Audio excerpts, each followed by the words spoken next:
Hey guys, it's your Peacekeeper coming at you with the next video in our How to Play series on the Japanese destroyer line. This is the Tier 5 Mutsuki class destroyer.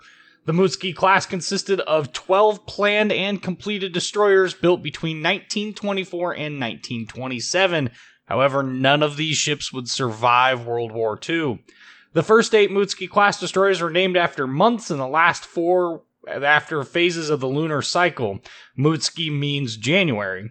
The Mutsuki class was an improvement on the preceding Kamikaze class of destroyer, which I just released a premium ship review on, so go check that out. They featured a double curvature bow, which you can see here up at the front. Here's the first curve, here's the second curve. Compare that to the Kamikazes, which are a single curve.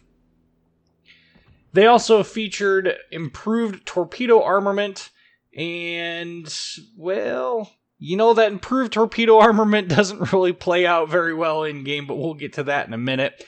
That improvement was up from the 21-inch torpedo tubes to 24 inches, and eventually they would get the Type 93 Long Lance torpedoes in World War II. They underwent 3 major refits during their lifetime. The first refit occurred in 1936 and 1937, where the ships had their bridges replaced with stronger and more compact bridges after they were damaged in a typhoon. In 1941, they had their main gunnery armament changed down from 420mm guns to 220mm guns. The replaced gun mounts were replaced with anti-aircraft. And in 1944... the surviving vessels were again refit with additional Type 96 25mm anti-aircraft guns, again owing to their large role as support destroyers during World War II. All of these ships were lost during World War II, as I already said above. However, the majority of them were lost to air attack, and that's really not all that surprising given how they were used, but more interesting is a couple of them were lost by submarine attack, and one was even lost due to PT boats. So, talk about the small fish eating the big fish in the pond.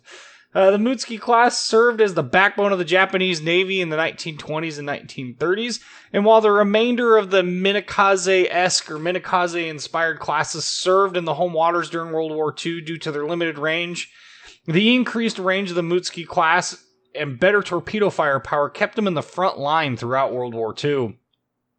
Mutsuki and Kisaragi fought in the battle for Wake Island. Kisaragi was lost in that battle. The remaining 11 participated in the invasion of the Philippines, Netherlands, East Indies, and the Solomon Islands. During the Solomon Islands campaign, they were used primarily as fast transports during the Tokyo Express runs. And that's actually where a large portion of them were lost, and the vast majority of them were lost on these Tokyo Express runs during the various campaigns throughout the war. In terms of their in-game gameplay style, while their torpedo firepower has improved, in quotes, over Minekaze and over Isakaze, I can't help but feel that there's 2 major reasons why this ship is a massive letdown. The first is that the reload time is so much longer than those 2 destroyers that you really lose out on the feeling of this is a super aggressive torpedo boat. And that, in a minute, we'll cover that in a minute. And the other thing that really kind of makes her let down is the fact that she combines all 6 of her torpedoes into 2 triple launchers, and that reduces her flexibility in launching torpedoes. You remember in both the Minekaze and Kamikaze videos, I showed you ways in which you can launch torpedoes to make it far more difficult for ships to avoid getting hit by at least 1 torpedo. You lose that flexibility when you go from the 3 dual launchers to 2 triple launchers. And so the Mutsuki class, you know, we step down to the 2 triple launchers. Even though it's the same number of torpedoes, you're less flexible in it. Now on to this moniker about torpedo boat or gunboat for the Japanese destroyer line and the Japanese destroyer line split. I really don't think that Wargaming intended there to be a true gunboat line for the Japanese destroyer. Sure, Akazaki at Tier 8, she's armed with some of the most ridiculous 4-inch guns in the game, but ultimately, I don't get the impression that they intended for that whole split line to be quote-unquote gunboats. They may have a little bit more flexibility in their using of their guns, but I don't think that they are necessarily gunboats in the sense that U.S. destroyers or Russian destroyers are. And a lot of people are still hung up on that idea, but there's one thing that is for certain. The Mutsuki class is pure torpedo boat. She has no gunnery to speak of at all. The 220mm guns that are left have a relatively low rate of fire for basically a 5-inch gun, low range, and absolutely terrible damage-dealing capabilities, meaning she must rely on torpedo hits. Unfortunately, the fire rate, I mean, we do start 2 fires in the battle video, but the chances of her starting a fire when she hits something just isn't high enough because you don't have that volume of fire that you do, even in the Minekaze class, sharing tier 5 with the Mutsuki class. And so she definitely relies on torpedoes. The downside to her torpedoes is while they are 8 kilometers, while they do move at 63 knots, and while they do have a relatively good detection range, it's really not a reliable means of dealing damage. So that forces her into this really narrow play style of being either super hyper aggressive and getting up close to battleships and just nuking them from full health, to outright just hiding in the back of your fleet, well, as far as 8 kilometers away, I guess, from enemy ships and launching torpedoes entirely from stealth the game. Now, me personally, I don't prefer the long, that stealth gameplay. I think it's boring. I think it does a lot of disservice to what the Japanese destroyer line is capable of because you're just not using your guns at all. So you will see me use the guns, but man, there's nothing really home there to talk about. Certainly nothing to write home about either. Thankfully, it's not all bad. She is really quite fast for a tier 5 destroyer. Certainly not as fast as the Minekaze, but still very fast. And she is very maneuverable, and she is relatively stealthy with the 5.4 kilometer detection range with Concealment Expert. And so as a result, she can do charge torping very well, and you will see me do that not once but twice in the battle video. The problem that she encounters the most is that she ends up in tier 7 matches quite frequently, and tier 7 cruisers and even tier 7 battleships and tier 7 destroyers are extremely lethal. And so it takes a lot of planning and placing yourself in the right position to take advantage of enemy ships to charge at them and torpedo them from relatively close range. The battle video I'm going to show you is a tier 5 match, so take it for what it's worth. Overall, I do have a strong dislike for this ship. It is not my favorite of the Japanese destroyers, and overall I think this ship is in serious need of help from wargaming, whether that's giving her 4-gun configuration back, giving us a 3-gun configuration, which these ships had at one point in time, or just outright buffing the gunnery, because you'll see in the video it's bad. Enough of that, let's dive on into those stats. She has 11,300 hit points, next to no armor.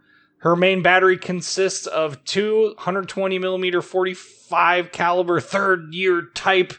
They're basically 5-inch guns that we're going to see on pretty much every destroyer. The 7.6 kilometer main battery range is awful. The reload is 5.5 seconds, and the 180 degree turn time is not terrible, but it's not great either at 18 seconds. And you can imagine that makes this ship not very good in the gunnery department. Well, what makes her good then? Well, it's those 24-inch torpedo tubes that just pack a wallop. They have an 8-kilometer range, 63-knot top speed, 1.6 kilometer detection range, 14,600 damage for each hit before any TDS reductions. And so you can see there, if you hit with them, they're going to do a lot of damage. And the 1.6 kilometer detection range is not terrible. They're fast, so, it ends up being okay. It's just torpedoes are such an unreliable way of dealing damage. She does have anti-aircraft guns in a strange twist, and I did actually manage to shoot down a dive bomber with one, and from a bogue nonetheless. They consist of 4 single 25mm guns, followed up by 6 triple 25mm guns, and then the 2 120mm 45 caliber third year type guns, which are the main battery. And so she does have an anti-aircraft suite to speak of. It is, as a destroyer, it's there. I mean, it can shoot stuff down.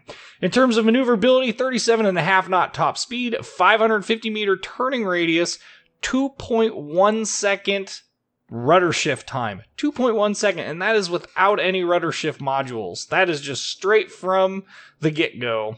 Her concealment range is 5.4 kilometers, and again, that is with Concealment Expert, which by Tier 5, if you're really playing these ships, you probably already have a captain that has it. It only takes you 10 points to get it. And detection range by area is 2.8 kilometers. So at least in terms of detection range, she matches the Minekaze and Kamikaze with Concealment Expert, which is a good thing. Let's dive on over to these upgrade slots. I am going to recommend taking Main Armaments Mod 1 for the decrease in chances of your main battery and torpedo tubes being incapacitated, the increase in their hit points, and the decrease in the time it takes to repair them. Over in the next slot, I'm going to recommend Aiming Systems Mod 1 for the reduction in the main battery dispersion. However, the more important thing out of this upgrade is the 20% increase in the speed at which the torpedo tubes traverse, which means that you can bring those torpedo tubes onto target much quicker, especially if you're trying to switch sides all of a sudden after launching a set. The last mod slot, I am going to take Propulsion Mod 1, and this is going to decrease the chance of the engines becoming incapacitated, as well as decrease the time it takes to repair them should they actually become incapacitated. Combined with preventative maintenance, it makes for a very difficult engine to take out, which is extremely important as a destroyer. And let's dive on into that battle video. Alright, so this battle is 77,000-ish damage. You can see we've got a Bogue on each side. It is a Tier 5 fight. Lots of, well, maybe not necessarily lots of battleships. There's 4 of them on each side, but certainly a lot of destroyers. And this video actually shows a really good example of what happens when you kind of wolf pack together with a lot of destroyers. You'll see that all of the destroyers basically go BC, and it makes for some very interesting gameplay styles when you have that many destroyers basically open to the entire battleship line of your enemy.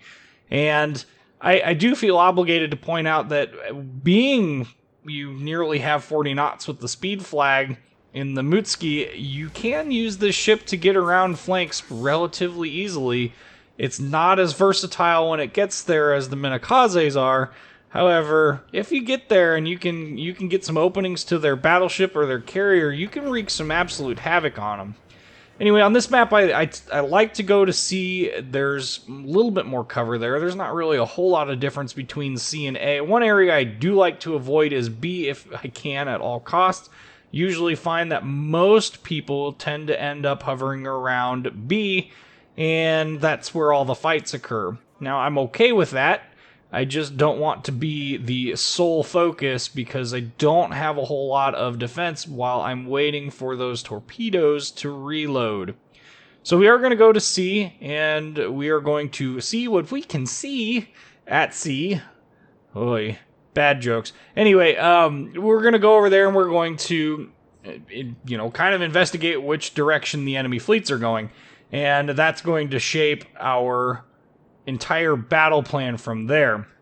Usually when it comes to taking caps in a Japanese destroyer, you want to have a plan of escape all the time. If you don't have that plan of escape, you will get screwed when the US destroyer decides to make you, his plaything, because quite honestly, these ships, and Mutsuki is especially vulnerable to this, these ships lack the gunnery to really take on a U.S. destroyer, especially at these knife fighting ranges. Now, you can see on the map all their destroyers, well, at least 3 of their 5 destroyers, went to B via the south route. So I'm pretty confident that there's none up here. We're going to make sure that none of them decide to come up here by, remaining relatively vigilant and paying attention to the mini-map. Now, the interesting part about this is, down goes one of their destroyers, so they're already down a destroyer. The interesting thing about this on this map is because all of their destroyers and cruisers have basically abandoned their battleship line, we have an open avenue to their entire battleship line. And, had my anti-aircraft guns on there, and, well, we wanted to be just a hair more stealthy than that. And, yeah, we didn't end up being stealthy at all. So since we're spotted, we're going to go ahead and let the AA guns go to town. Now, I'm going to make this run on, I'm sitting here thinking, well, we'll get closer. All their aircraft are moving away. Ooh, just briefly showed up off to our left was a Congo. And we are invisible to their entire fleet. Remember, we have that 5.4 kilometer detect range. We've turned our AA guns off again, so if any of those aircraft come back, we don't have to worry about them suddenly getting into our anti-aircraft bubble and kind of messing things up. But this Congo, and this is a perfect example of paying attention. So he is moving in a straight line. I'm detected now, but he fires off. That means I got 30 seconds where he is not going to be able to engage me. Their entire battleship line is focused all the way over at A and B. None of them are even paying attention to me right now. Amazing. And behind me is 3 more destroyers to add insult to injury. So those 3 destroyers are doing a very good job of distracting them. Now this Texas, he shoots at me. Very minor damage. That says moderate, but that's really not moderate. I'd call that minor. And, of course, there goes the Congo. He finally managed to get those guns up, but it's too late, my man. You're done. Launch them torpedoes, put out the fire, pop some smoke. Good night. Devastating strike, 40,000 damage. Right off the bat.